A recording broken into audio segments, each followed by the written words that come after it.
What if you could automatically copy the bets of Polymarket's most successful traders? Well, that's exactly what I'm about to show you this video today. I'll be sharing this Python script, very easy, open source, that I created that does exactly that for you. I'll detail a bit about how the code works, but not in an in-depth manner, just a few minutes, so that if you're curious to understand the logic and how it works, well, you will have the main ingredients. And of course, if you want to build on it, etc., you will have the ingredients for that as well.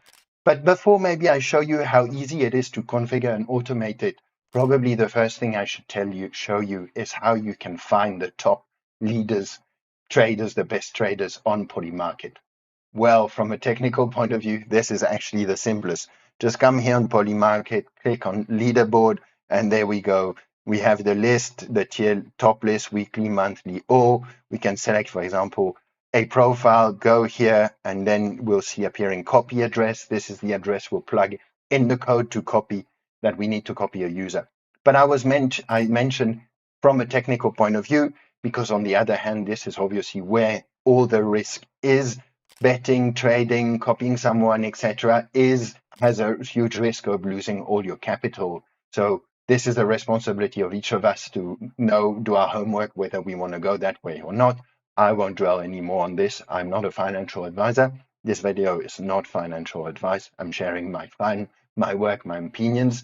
But what I will say, though, from a algorithmic point of view, what could be a super interesting project is to create a separated algorithm that checks regularly this leaderboard list and based on our own criteria, selects the most robust ones and removes all the ones that have a long-term risky profile according to our preferences, removes maybe the ones that had a quick win that bumped them, huge win that bumped them up the list, but in the long run were risky or whatever. But I'm getting ahead of myself. But if you're interested by something like this, let me know in the comments down below. If several of you are, I'll make a video about this. Anyway, let's get to the code. So step one, configuration. So target address, which user are we going to copy? By the way, I should mention, I'm running this on the machine here, on my machine here, configuring, I'll press play here to show you how it executes, etc.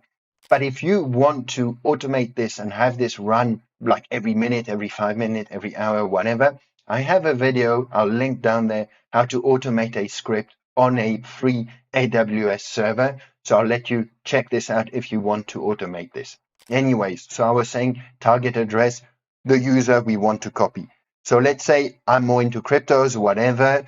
So we have this market, what price will Bitcoin hit in January? Let's come here. So there's several bets going on here, and we can come down to top holders.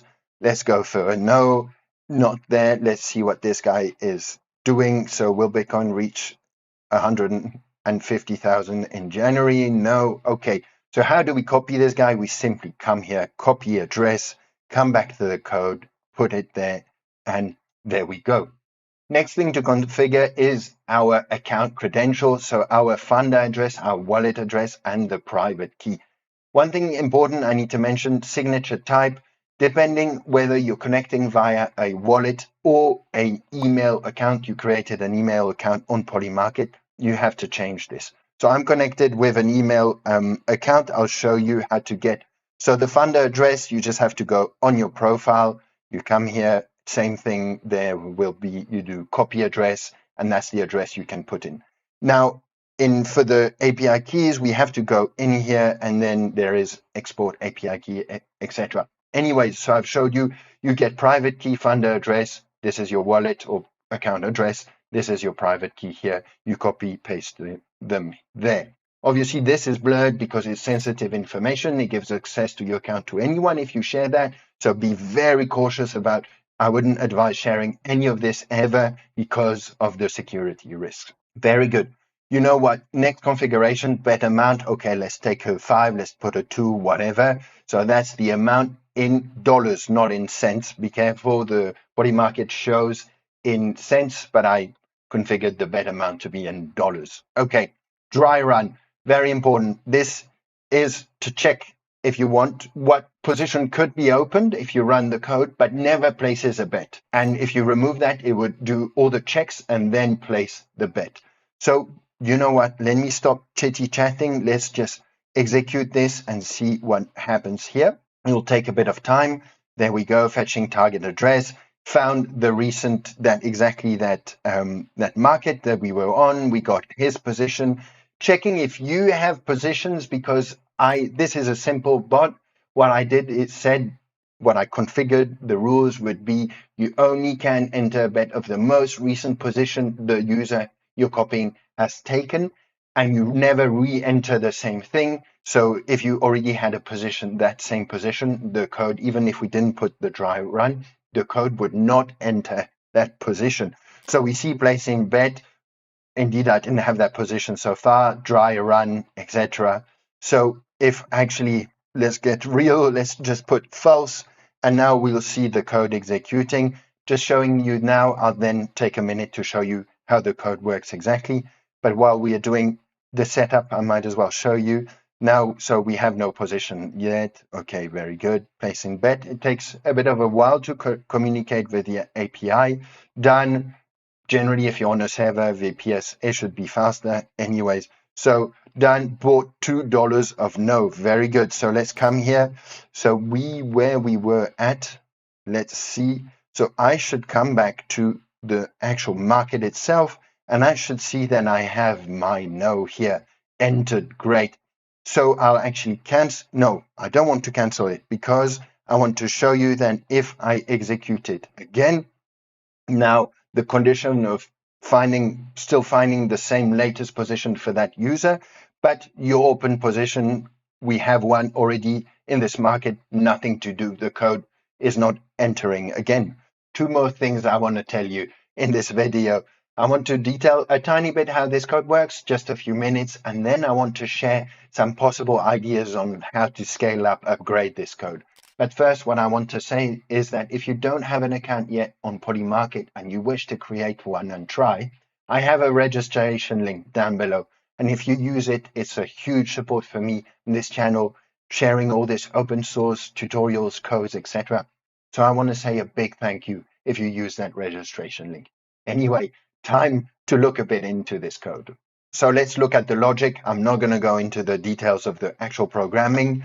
What I want to mention is that if you want a more API, Polymarket API tutorial, Python, etc., I made my last video about it. I'll link it down below. And if you're interested in Python for finance and really learning Python in this context, I have a free course and it's linked down below as well. Okay, important thing, there is 3 APIs you can talk to on Polymarket. One that is more public data oriented, one that is where we will get you the profile, so the user information and our user information, and the club API. That's where what we use to place bets. That's where we need, this is private, we need to authenticate, etc. And for this, I'll be using this PyClub client, which is the official Python SDK developed by Polymarket. I'll put the documentation links in the description. So the number of functions I coded to do this whole flow is only 6.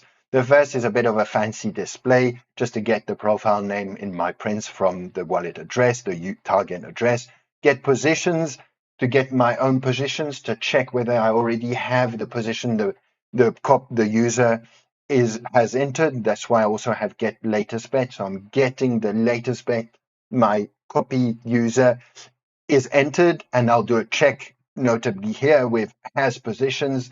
If I already have the position of that latest bet, I'm not entering again. That's an assumption. You could change the code to act differently. Then finally, one point is that get place bet. So sorry, place bet. This is to place the bet on our account. For this, we need to authenticate. We need to sign to say that this is our account. That's why we need this club client here, as you can see, private key signature type, funder address, enter here, and then in the place bet, I can give the client. Great. So let's move on to the flow. Target name, get profile name, etc. I'm going a bit fast, by the way, but if you have, I don't want to spend too much time here, but if you have any questions or whatever, down below in the description, or you join our community Discord, you're most welcome there. Anyways, so as I said, this is my main function, getting the profile name to have some nice prints, checking whether the user has a latest bet that I could potentially copy. To know whether I'm potentially copying or not, what I need to do is second part of the flow, get my positions, check some nice printing, but especially doing the already has position check. If I already have it, I return. That means it stops the code here, the flow here. If it is not the case, I go to the last part of placing the bet, where you see if I do a dry run, I only print and that's it. No placing the bet. If it's not a dry run, I place the bet, and you can see that at this point, I'm creating the client. What is interesting here is that the dry run is also a way to check that you have configured everything without actually placing a bet. Anyways, you see here in the place bet, getting in the client, getting the latest here is of the copy user, so his latest position, bet amount that we could configure at the top. Then what is actually really executed when I run the code here or automate on the server is this main here. So running the main flow, catching some errors properly. So if you have errors in the log, it will be written there properly, etc. So now the important question, how do we make this even more robust? Scale, add things to it. There's a lot of interesting things that we can do, simple, complicated, etc. First, let me tell you that if you ever need a professional coder to code things like this, trading automation, betting automation, crypto trading automation, you let me know. This is what I do professionally, so don't hesitate to contact me. So a few things I wanted to share about this code. I would say copy mode, a lot of things to do. We do a fixed bet amount, but we could do a position size, a percentage of our own capital, percentage of the user's capital to control risk, all of this. Super important. Do we just follow one user, several users? Although we could copy paste, you could copy paste this code per user for sure. But how many bets do we enter? Do we keep put the possibility of copying all the bets they enter every time if there's some updates, etc.? Very good. What other things did I write down? Oh, yes. So target discovery, I already mentioned that. Creating an algorithm that finds users according to our own rules and strategy to find what we consider robust, super interesting. Order execution. Here I put a market order, so it's just placed straight away. One could do some limit orders, then looking into slippage and putting some conditions and all of this. That could be super interesting. Then you could think of adding a lot of safety filters, like maybe you have some blacklisted markets you never want to go in, or market liquidity and time. Do you want to enter very recent bets or very old bets that are soon to be executing, etc.? Being able to configure this would be a lot. What else did I have in mind? All the portfolio management. I mentioned capital, position sizing, how many positions you open, etc. Super important. Finally, one last thing, notifications. Here is a log that you would have on automatically on your VPS server. You could put some fancy Telegram logging where you get some information when you're entering a bet or a copy user has entered a bet. You get a message on Telegram or on Discord or whatever platform you like, etc. There is quite a lot to do. Anyways, I'll say happy trading, happy betting actually. Take care. I hope to see you soon.